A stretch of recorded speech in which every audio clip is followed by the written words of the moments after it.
આવી રહ્યો છે એ પાર્થ દવેનો આવી રહ્યો છે અને આ જે કાઉન્ટર છે ઓફકોર્સ આજે માર્કેટને પણ લીડ કરી રહ્યું છે ને એ છે બજાજ ફિનસર્વ. ફ્રેશ એન્ટ્રી કરવી છે, કરી શકાય વૈશાલી? તો એવું છે કે એકચ્યુઅલી આજે સારો એવો ચાલી ચૂક્યો છે. સો આજના લો થી અગર કરવું હોય તો જરૂર કરી શકાય because it's already run up so much. Okay, તો આજના જે ક્લોઝિંગના જે લો આવે છે કે જે લો આજે બનાવે છે મે બી એના પરથી તમે ખરીદી કરી શકો છો, કારણ કે આજે ખાસો એવું ચાલી ચૂક્યો છે. આજે સારું એવું અહીંયા આપણે વધારો જોઈ રહ્યા છે, નિયરલી 3.5 થી 4% વચ્ચેનો અહીંયા વધારો છે. તો એક આ લેવલ્સ ધ્યાનમાં રાખીને તમે કામકાજ કરી શકો છો. ટાર્ગેટ્સ કયા બનતા દેખાઈ રહ્યા છે વૈશાલી? આઈ થિંક જે રીતે ચાલી રહ્યું છે સ્લોલી આ 2000ની તરફ જઈ રહ્યો છે.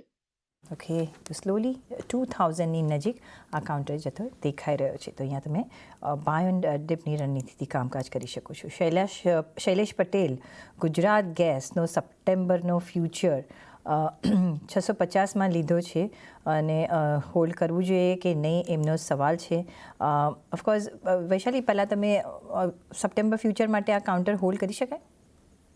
આઈ વુડ સે એકચ્યુઅલી આ સ્ટોકે એક રેઝિસ્ટન્સ દેખાડ્યું છે 687. તો I would say 640 no stop loss રાખો અને અગર આની ઉપર સસ્ટેન થાય તો તમને હાયર ટાર્ગેટ્સ મળશે, પણ નહીં તો 680-85 પર એકવાર બુક કરો. ઓકે, તો 680-85ના ટાર્ગેટ્સ પર એક વખત પ્રોફિટ બુક કરજો, પણ તમે નોટ કરતા રહેજો કે કઈ રીતની મૂવમેન્ટ બતાવી રહ્યું છે. પણ જ્યારે ગુજરાત ગેસની વાત કરી જ રહ્યા છે જગદીશભાઈ, આજે એક મોટા સમાચાર છે અહીંયા અને GSPL, GEL અને GSPCનો અહીંયા આપણે એક મર્જર થતા જોઈ રહ્યા છે અને ઓફકોર્સ ટ્રાન્સમિશન બિઝનેસનું એક ડીમર્જર પણ થતા જોઈ રહ્યા છે. કઈ રીતના ગુજરાત ગેસના તમે કાઉન્ટરને જોશો?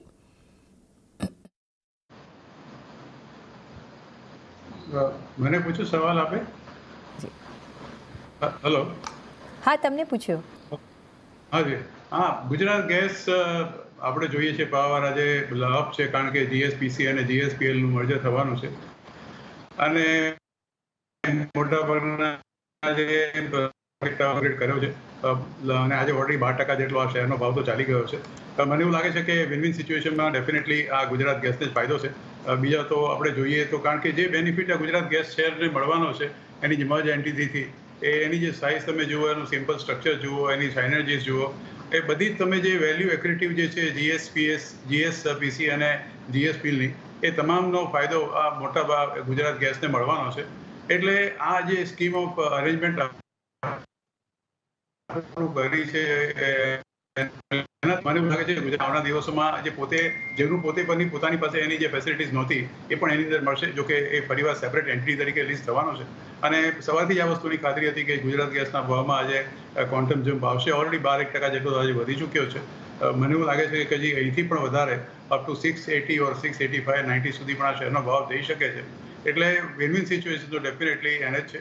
GSPLને પણ એવું કોઈ મોટું ખાસ નુકસાન નથી અને GSPC તો આપણે જાણીએ કે is a not listed company. એટલે વિન વિન સિચ્યુએશનમાં ચોક્કસ છે. હવે પણ ખરીદી કરો with a long term perspective તો કશું ખોટું નથી. સ્ટોપ લોસ ઓફકોર્સ આજનો જે લો છે એ ચોક્કસ તમારે મૂકવો પડશે, પણ હોલ્ડ કરવાની એક સલાહ છે 1-2 વર્ષ સુધી. અધરવાઇઝ તમે ટ્રેડિંગ કરવા માંગતા હોય તો I think you should take lot of care કે આ ભાવે તમે લેવેજ કરો તો કદાચ નુકસાન પણ જઈ શકે. ટ્રેડિંગ કરવા માટે જો તમે આ ભાવ પર લેવેજ કરો છો તો નુકસાન થઈ શકે છે. મે બી લોંગ ટર્મ માટે તમે અહીંયા કામકાજ કરી શકો છો. આજે જોઈએ તો આપણે સારો એવો અહીંયા વધારો જોઈશું. 456ની આસપાસ GSPLનો કાઉન્ટર આજે કામકાજ કરતો દેખાઈ રહ્યો છે.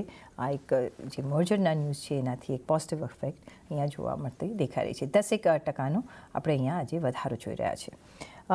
નેક્સ્ટ સવાલ પર જઈશું અને કલાવેદનો સવાલ આવ્યો છે જગદીશભાઈ. દાલમિયા ભારત સિમેન્ટ ખરીદી કરવી હોય અત્યારના, એન્ટ્રી લેવી હોય તો લઈ શકાય?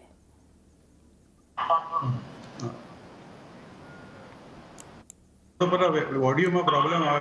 આઈ નો આઈ થિંક આપણે હું કહીશ કે તમને ઓડિયો કરેક્ટ કરે, પણ ત્યાં સુધીમાં આપણે વૈશાલી પાસે જઈએ.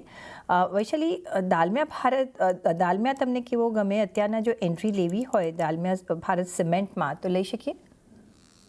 આઈ think so because cement stocks બધા ઘણા સારા એવા કરેક્ટ થઈ ચૂક્યા છે એન્ડ આઈ થિંક અત્યારના it is quite well place. So મારા ખ્યાલથી આજે અક્યુમ્યુલેટ કરવાની મારી સલાહ રહેશે બીકોઝ ઓવરઓલ સ્ટોકે એક બેઝ બનાવ્યું છે 1700 લેવલ્સથી અને અત્યારના ઓલરેડી 1900 છે. સો થોડો રિટ્રેસ જરૂર થઈ શકે ટુવર્ડ્સ 1850 1830 તો આઈ થિંક એ સપોર્ટને ધ્યાનમાં રાખીને અક્યુમ્યુલેટ કરી શકે. ઓકે, તો યસ, દાલમિયા ભારતમાં તમે કામકાજ અહીંયા કરી શકો છો અને સિમેન્ટ એઝ અ સેક્ટરમાં બી આપણે હમણાં સારી એવી મૂવમેન્ટ જોઈ રહ્યા છીએ. તો દાલમિયા ભારત એક તમારા માટે ચોઈસ બની શકે છે. તો કલાબેન, તમે એમાં કામકાજ કરી શકો છો. તમે બીજો જે એક કાઉન્ટર પૂછ્યો છે અમે કવર નથી કરતા, એટલે એના પણ હું તમને એડવાઇસ નહીં આપી શકું. પણ જગદીશભાઈ, સિમેન્ટ એઝ અ સેક્ટર તમે કઈ રીતના જોઈ રહ્યા છો? કારણ કે અહીંયા આપણે સારી એવી મૂવમેન્ટ જોઈ રહ્યા છીએ, જે રીતના ઇન્ફ્રાસ્ટ્રક્ચર હોય, રિયાલિટી સેક્ટર હોય, જ્યાં આપણે કામકાજ જોઈ રહ્યા છીએ.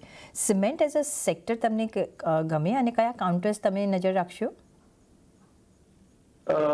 પ્રિન્સિપલ, ગઈકાલે એક સીએનબીસી એટલે પ્રતિનિધિ તરફથી એક એવોર્ડ સમારંભ હતો રિયલ એસ્ટેટનો, અને એમાં જે વાણિજ્ય મંત્રી છે આપણા પિયુષભાઈ ગોયલ આવ્યા હતા અને ઘણા બધા સવાલ જવાબ તે વખતે થયા, અને એમણે એક વસ્તુ બહુ સરસ કહી કે 1947 સુધીમાં જે ભારતીય ઇકોનોમી છે એ વધીને $35 ટ્રિલિયન થઈ જશે. આપણે અત્યારે $5 ટ્રિલિયન વાત કરીએ, ત્રીજું સૌથી દુનિયાનો સૌથી મોટો ઇકોનોમીનો દેશની અત્યારે આપણી તૈયારી ચાલી રહી છે. અને આજથી એટલે કે તમે વિચાર કરો કે આજે વી આર ઇન 2024 અને 23 વર્ષ પછી we are going to increase by 7 times. એટલે આમ તમે ગણો તો જે રિક્વાયરમેન્ટ છે ઇન્ફ્રાસ્ટ્રક્ચરની અને ખાસ કરીને રિયલ એસ્ટેટની, એની કોઈ મર્યાદા નથી, કોઈ એટલે આપણે જેની અંદર સ્કાય ઇઝ ધ લિમિટ એ જાતની પરિસ્થિતિનું નિર્માણ થવાનું છે. મોટાભાગની કંપનીઓ પણ તમે જોશો, અલ્ટ્રાટેક સિમેન્ટ છે કે દાલમિયા છે, જે પણ કંપનીઓ સાથે સંકળાયેલી છે, એ ઇન્ડિયા સિમેન્ટ, બધી જ કંપનીઓમાં તમે જુઓ તો એક મોટું એક્સપાન્શન દરેક જગ્યાએ ચાલી રહ્યું છે અને રિક્વાયરમેન્ટ તો રહેવાની છે. ગવર્મેન્ટ પોતે પણ બજેટમાં જે એલોકેશન કેપિટલાઇઝેશનનું કર્યું છે એ બહુ જ મોટા પાયે કર્યું છે અને government is the biggest buyer of cement in this country. એટલે એ પણ એનો વારંવાર ઓર્ડર મળ્યા કરશે. એટલે જો તમારો લોંગ ટર્મનો પર્સપેક્ટિવ હોય, ઘણા બધા શેરો આપણે જાણીએ છીએ પ્રીતિબેન કે બહુ ઓલ ટાઈમ હાઈ પર ચાલી ગયા છે. અત્યારે તમે અલ્ટ્રાટેક સિમેન્ટની જ વાત કરો તો લગભગ 11,500 ભાવ છે, 12,000 એનો ઓલ ટાઈમ હાઈ છે. એટલે એ સિવાય બીજી સિમેન્ટ કંપનીમાં તમે ભાવ જોશો તો બધા લગભગ ઉપરની તરફ જ છે. એટલે થોડું કોન્શિયસલી ટ્રેડ કરવાની જરૂર છે. પણ જો તમે લોંગ ટર્મ પર્સપેક્ટિવથી આ કોઈ પણ સિમેન્ટ, સારા સિમેન્ટના શેરના ભાવ તમે જોશો તો મને એવું લાગે છે કે તમે 3 થી 5 વર્ષનો અભિગમ રાખો અને hold it even at this price also. I am sure કે મિનિમમ તમને 40-50% રિટર્ન તો ચોક્કસ મળશે. ઓકે, તો અહીંયા એક સારા એવા રિટર્ન્સ મળી શકે છે. હોલ્ડ કરજો આ સિમેન્ટ સેક્ટરમાં. આપણે અહીંયા સારું એવું અપ્રિસિએશન જોઈ રહ્યા છીએ. અને જેમ જગદીશભાઈએ કહ્યું કે જો આપણે ભારત દેશને 7 times પ્લસની ઇકોનોમી આપણે જો બનાવી હોય અત્યારના જે લેવલ પરથી છે, તો કેટલું બધું કામ થઈ શકે છે અને આપણે આજુબાજુ કામ જોઈ રહ્યા છે, રાઈટ? એટલે અહીંયા cement as a sector long time માટે ઇન્વેસ્ટમેન્ટ કરવા માટે તમને અહીંયા એક સલામતી દેખાઈ રહી છે. એ સાથે જ અહીંયા એક બ્રેક